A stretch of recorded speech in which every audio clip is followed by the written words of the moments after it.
Hey, what's going on? It's Joey Myers from the Hitting Performance Lab, and in this Fernando Tatis Jr. hitting mechanics video, we're going to go over a couple things. First, we're going to start with a couple Fangraph points of interest, and then we're going to go over how Fernando Tatis Jr. uses Catapult Loading System principles.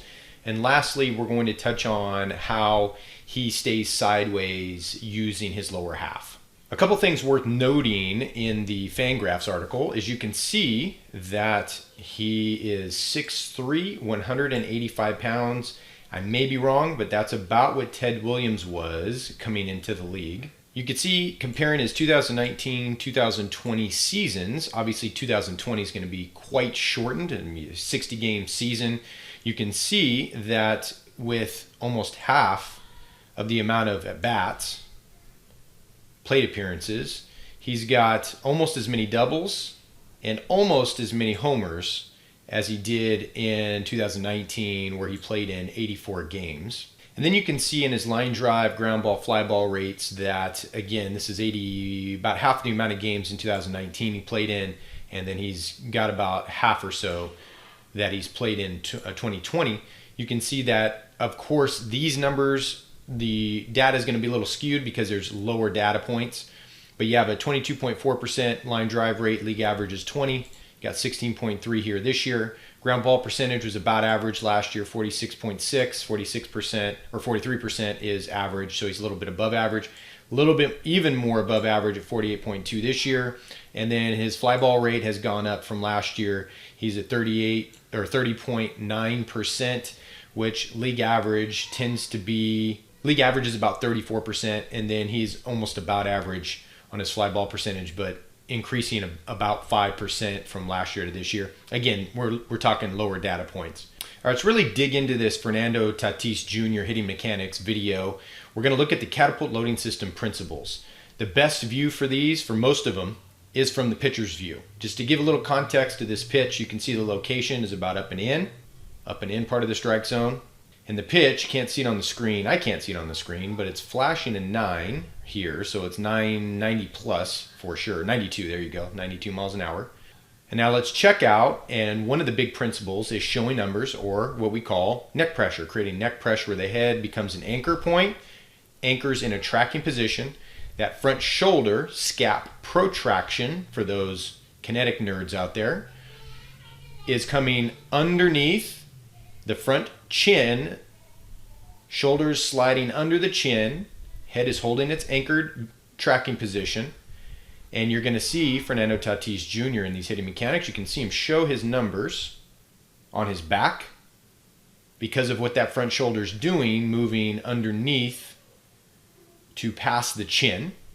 The other thing he's doing, the other big one, is the scap pinch. Some of you might know it as a scap row. You can see the back elbow will peek out behind him. Again, the head is at an anchor point, and he is doing like a rowing motion with that back arm and scap, and you'll see that back elbow peek out from a pitcher's view. Does a very good job. We also call this like wringing the towel out. So the head is the top one in the neck, and the shoulders is the bottom, and we're wringing the towel out. The head anchors in a tracking position, and the shoulders roll underneath. And their limitation, they're limited by how much the head allows them. Front shoulder allows the front shoulder to come in, and then it's also by the back shoulder retracting, the scapula retracting back. It's all limited by the head in the tracking position.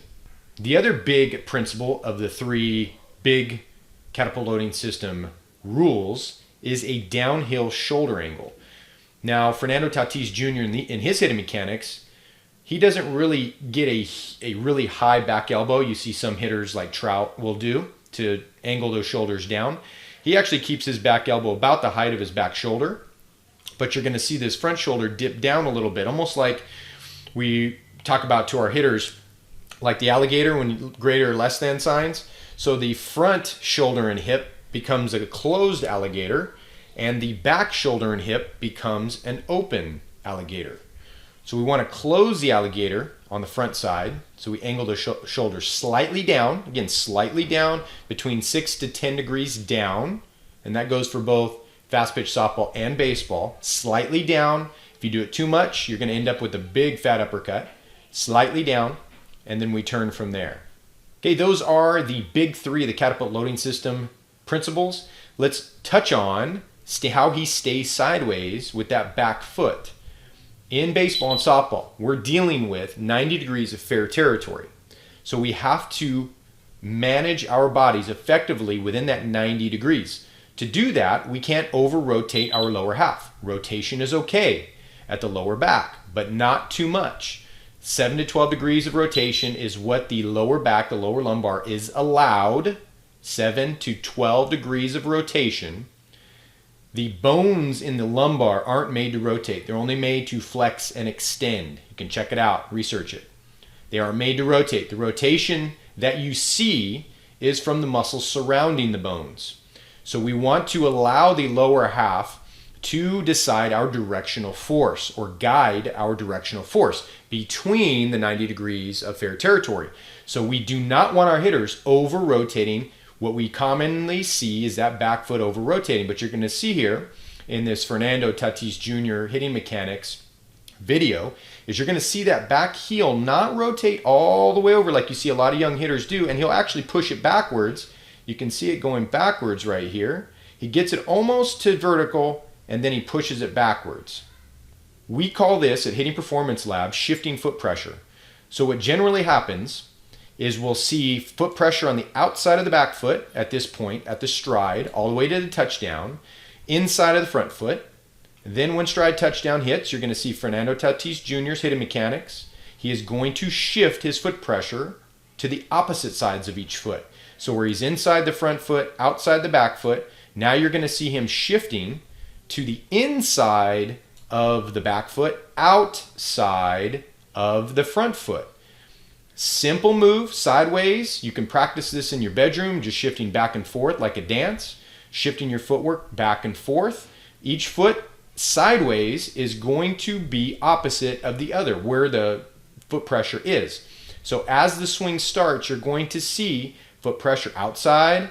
Again, back foot, it's going to shift to the inside of the back foot, outside of the front foot. So you're going to see him stay inside. See the back heel. You might see it get close to vertical, but you're never going to see it pop over towards the plate. And then you'll see him actually shift it even farther backwards behind him, where we say trying to line up this back butt cheek with the back heel. See the outside of the front foot pressure? See it go from inside to outside. And then the back foot, we're going from outside to inside. And then as he's swinging here, you're going to see that back heel push even farther behind him. You can see the bottom of his cleat here. Again, remember this pitch was up and in. So you're going to see more the bottom of the cleat, especially when it's middle in, possibly middle up, depending on how close the ball is. You're going to see the ball, or you're going to not see as much of the bottom of the front cleat if the ball's middle away or middle down. But you can see that shifting foot pressure, beautiful for keeping the hitter effectively between the 90 degrees of the field. All right, remember in this video, in this Fernando Tatis Jr. hitting mechanics video, we talked about Fangraphs and a few stats there and how he's 6'3", 185, similar to the long, lanky Ted Williams body back in 1938 or 39 when he broke into the league. We talked about some examples of the big three of the Catapult Loading System that Fernando Tatis Jr. is using. And we also ended on how he stays sideways using the shifting foot pressure and using his lower half effectively. Make sure that we're swinging smarter by moving better. And before I let you go, the Hitting Performance Lab wants to know, did you know repeatable hitting power does not start in the hips? Have you heard the expressions, load and explode the hips? Power comes from the hips. Well, we created a free video revealing the results of a scientific study that will show you how we added 48 feet of batted ball distance instantly. And it's not all about the hips. Click here now to get the video while it's still free.